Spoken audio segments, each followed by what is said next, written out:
Alzheimer's affects millions of Americans, but the true effect falls on the loved ones, the ones that watch a person disintegrate, because a person that can't remember that he can't remember. Today we're going to just look at a new discovery, a discovery that can help millions of Americans. We will sit down, we will talk with doctors, but before we do, I wanted to sit down with the loved one who has been affected by her husband losing his memory. I have with us today Mrs. Pat Blackshear. She is the wife of Joe Blackshear. Now you're going to meet Joe in a few minutes, but I wanted you to meet Pat first because Pat is the one that is mostly affected. Welcome to the Eye of the Tiger, Pat. Thank you. Thanks so much for your courage to sit down with us today, because I can imagine that living with Joe and the Alzheimer's is quite a chore, and it probably has been. Can you talk to us a little bit about how he was before he started with this new medication, and then the changes that he's moved into now? Okay, at first that he couldn't remember. He was real confused. He couldn't do activities, cook, nothing. Now he can. So his motor skills in terms of activities, could he remember in a conversation? Would he repeat himself in conversation? Constantly, over and over, the same thing, over and over and again. Right. So what you would say, you've already told me that, Joe. Yes. Yes. Mm-hmm. And then would he say, did I? No, he would, a few minutes he'll go back and say the same thing over and over again. Really? Mm-hmm. Wow. Mm-hmm. Yeah. I know some people like that repeat themselves like that. So it progressed to the point where he couldn't remember how to do certain functions? He couldn't cook. I had to dress him. He used to mow the yard, drive. He couldn't do none of it. None of it. Mm-mm. That must have been very sad for you. Yes. Yes, absolutely. So then he went to see Dr. Wagner, Mm-hmm. and Dr. Wagner was able to help him with this new medication. Mm-hmm. So tell us about that and how he changed. Okay, when I took him to the hospital, Joe didn't even know what hospital he was at. Mm. He didn't know what floor he was on. Just different things. It was really kind of getting a little aggravating. Mm. But now on this new medication, I don't really trust him cooking, but I like to be there when he cooks. Right. He can cook, but I like to be there. But I don't let him drive. He can dress himself now too. That's great. How long has he been on this medication? I said 2 months. 2 months. Mm-hmm. And in 2 months you've seen a big difference in Mm-hmm. him? Wow. Mm-hmm. That is awesome. What a blessing that is. Yes, it has been a Yes, blessing. what a blessing. Absolutely. Wow.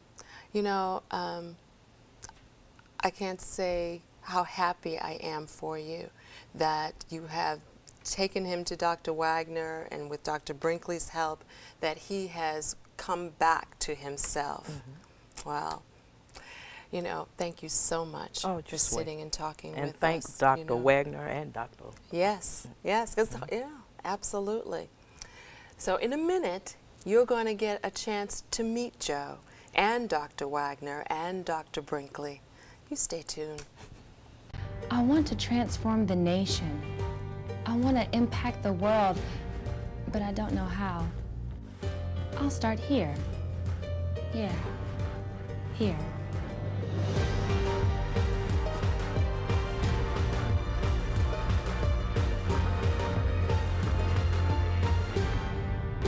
Tennessee State University, transforming the nation, impacting the world, one student at a time. I feel my job is extremely important, and knowing that you've helped people out on the ground, the firefighters in particular, just the fact that they see us up there making an effort gives them a lot of comfort. In my civilian job, I fly people from point A to point B, but in the Air Force Reserve, I get to save lives. I'm Major Mark Stewart, and very proud to be a member of the Air Force Reserve.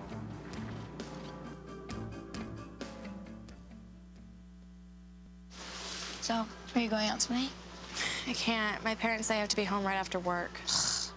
That's so gay. Totally gay. Ugh, that is so Emma and Julia. Why are you saying that's so Emma and Julia? Well, you know, when something is dumb or stupid, you say that's so Emma and Julia. Who says that? Everyone. Imagine if who you are were used as an insult. When you say that's so gay, do you realize what you say? Knock it off. In January of this year, a pilot study was published in the Archives of Neurology, indicating that patients suffering from Alzheimer's disease and early dementia might be able to slow or possibly even reverse symptoms of memory loss. The new treatment is not a pill comprised of highly complex compounds of chemicals, nor is it an invasive procedure.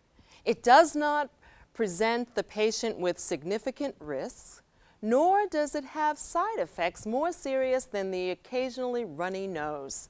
So what is it? It's insulin. Inhalation of insulin is improving memory. This groundbreaking insulin therapy has found its way to Nashville. And here to discuss this scientific wonder with us today is Dr. Mark Brinkley, compounding pharmacist and chemist of 36 years at the Health and Wellness Compounding Pharmacy here in Nashville.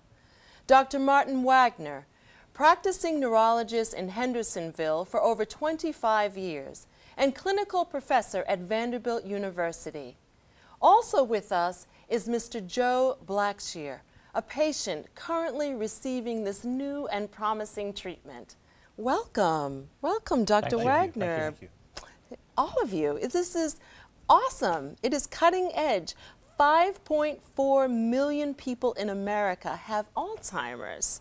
I mean, just to engage in this research and the practical aspect of it is phenomenal. So we got to start at the beginning, though. Okay, so tell us, how does Alzheimer's begin, Dr. Wagner? Well, Alzheimer's disease, as you say, there are 5.4 million Americans with Alzheimer's, and the numbers are increasing dramatically. Over the next 15 years, 20 years, we're going to see a tripling of the number of Alzheimer's patients in America. Wow. And Alzheimer's is a major economic effect on the country because of caregiver burden, the cost of caring for these individuals with Alzheimer's, the cost of treatment for patients with Alzheimer's. The treatment that we've had up to date for Alzheimer's has been more symptomatic, has helped only slightly.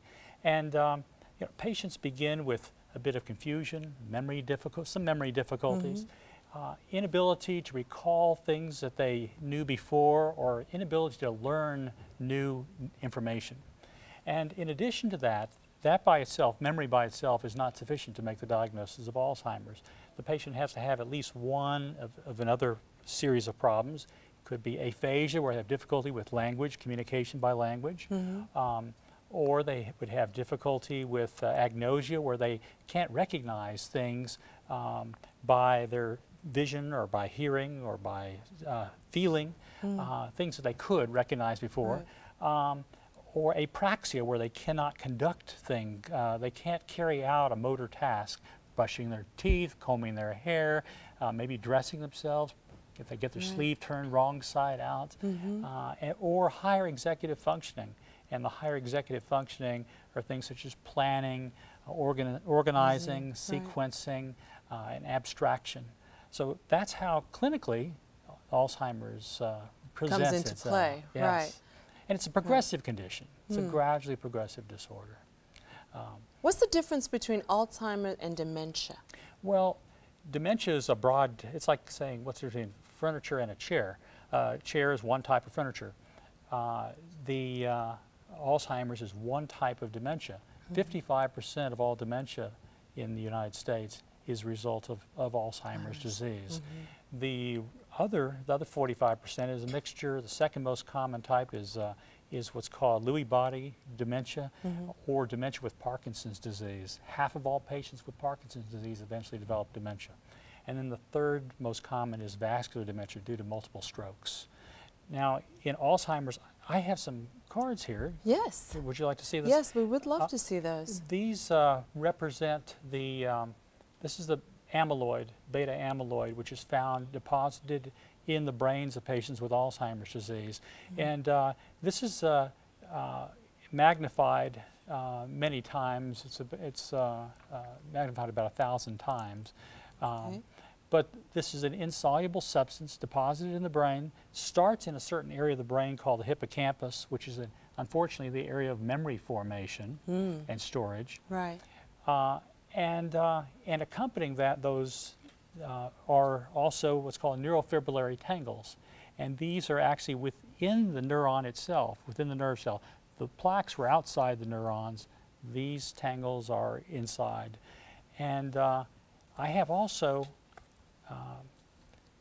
this card showing the area. This is an area of the hippocampus, and it's called the hippocampus. It's in the middle portion of the temporal lobe, and it's called hippocampus because it looks like a seahorse. And you can see it in a healthy person here, and then you can see it as there's atrophy that occurs, degeneration that occurs, there's shrinkage of those seahorses. Right. So that's what we see in Alzheimer's. And finally, I have this other card here showing, this one demonstrates the decrease in metabolic activity of the patients with Alzheimer's disease. You can see where a normal brain, the bright red is normal activity, and then as it progresses, it becomes show less and less activity. So those are the areas where there is decreased glucose utilization, and that's how they made these scans, by radioactive tagging of glucose molecules. So you can see the progression. Yes, you can. You can. You said that Alzheimer's is going to multiply 3 times, if 5.4. Why is that? Do you have any idea? Why? Well, I think there are different reasons. I'm sure Dr. Wagner could tell us better, but we discussed yesterday the growing incidence of diabetes in this country and the large number of patients who develop insulin resistance and pre-diabetic and full-blown adult onset diabetes, where they were much higher risk of Alzheimer's and dementia than a patient who's not. So diabetes and Alzheimer's or dementia are connected? They have common relationships, yes, and that's still part of the research. Why is it working that way? Right. Well, let's talk about the research. Tell us about the study and how you came upon it, and tell us. The study was in Puget Sound, Washington State, the VA study.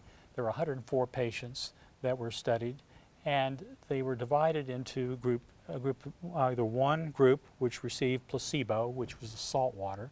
Right. Another third of the patients received 10 units twice a day of insulin nasal spray, and the third group received 20 units twice a day. And they carried out both cognitive testing, so for memory and other things. They did cognitive testing and functional testing to activities of daily living. Right. You know, what are you able to do now that now that you're on this medication? Right, exactly. And what they found is that over the 4-month study, they examined these patients first at baseline, after 2 months, and at 4 months during the insulin treatment. And they found that those that were on the 10 units twice a day had stabilized or improved overall in function. Wow. Those that were on placebo, the salt water, as you would expect, continued to decline. And you would expect that a higher dose would result in more effective treatment, but that wasn't so. They found the 20 units twice a day just was in between. Really? So you have to hit it just right, 10 units twice a day. Exactly. Wow. So when did you start utilizing it? Well, we've been, Dr. Binkley and I got in touch with each other, and about 2 to 3 months ago we began to use it, and started on a few patients, and so at this point we have about 15 patients that we have treated with it. Great. And we have one of those patients here with us. So tell us, how has it increased the quality of life for you? It has made things pretty difficult because I have a memory problem, and I don't seem to be able to remember like I should, like I want to. Right. And some days worse than others. And some of the things are very simple things. You might ask me something simple that I can't answer, and that's the memory part of it. So, Dr. Brinkley, this is the original way. Can you tell us a little bit about how people are able to inhale it and how the mechanics have advanced? Well, we can. This is just a very simple nasal spray container that you would grab and press, and it requires a little bit of dexterity and timing. And it's a little more difficulty if the patient is not really on top of their game as they use that spray. So right. they would need some help in some cases, and others maybe not. Right. So it's very simple, but with a device like this, you have really a limited amount of the sinus cavities that you can get this this medication into. Right. And so now we were starting to look at a nebulization system, which is the other device here on the table, and consists of a small compressor, much like a respiratory type nebulizer, but this one is specifically for the nose, and with the tubing it uses this small cup, and the patient simply leans over, turns the machine on, and it nebulizes this up into the higher levels of the sinus cavities. So we know we get higher penetration with this type of device. Again, we're starting to experiment to see if that's also going to be true with the insulin as well. Right, absolutely. Because for sure, if you just take a nasal spray, then you have to sniff it up in there, try to really get it up into that cavity. So how much of it has to actually get up into the brain? Or has there been any study about that part? Or how does that go?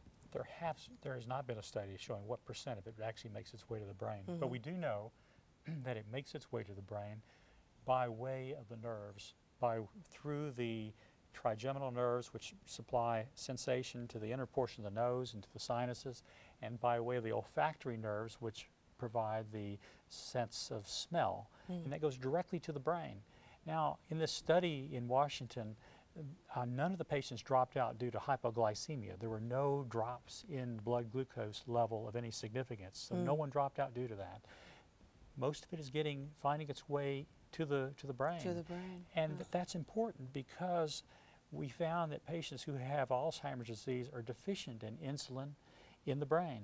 And insulin, why is insulin so important? Well, insulin is the hormone that is responsible for driving glucose into the cells. Right. And why is that important? And it's important because glucose is the primary source of energy for the brain. Now, how is the medical field in terms of how is this being received? Are people embracing it, you know, on a professional level? Are they saying, well, this doesn't really work, or you know, how is it being received? Well, I think the medical community as a whole tends to be very conservative. Yes, they are, without a doubt, without a doubt. So they tread cautiously and they wait for FDA approval, and it may be years from now before that occurs, before we have the results of a much larger study. But here's a medication that's widely available. It's inexpensive, and is fairly easy to administer. And I think if we have a drug that will actually halt the progression or slow the progression, then why not use it? You know, absolutely. We don't have anything. Absolutely. There is no disease-modifying therapy available to date until perhaps this insulin nasal spray will be the answer. People, if you know someone that has Alzheimer's or just can't quite remember, they're repeating on the phone, talk to Dr. Wagner. Talk to Dr. Brinkley, because insulin is on the rise, and there are other vitamins that Dr. Brinkley has that can really help memory. We are happy to share that information here through Tennessee State University because Tennessee State University has so many wonderful things going on that never see the light of day. And today we have a new segment on the show called TSU Corner that will shed light on those hidden jewels in the Tiger. We'll be right back. And don't you go anywhere.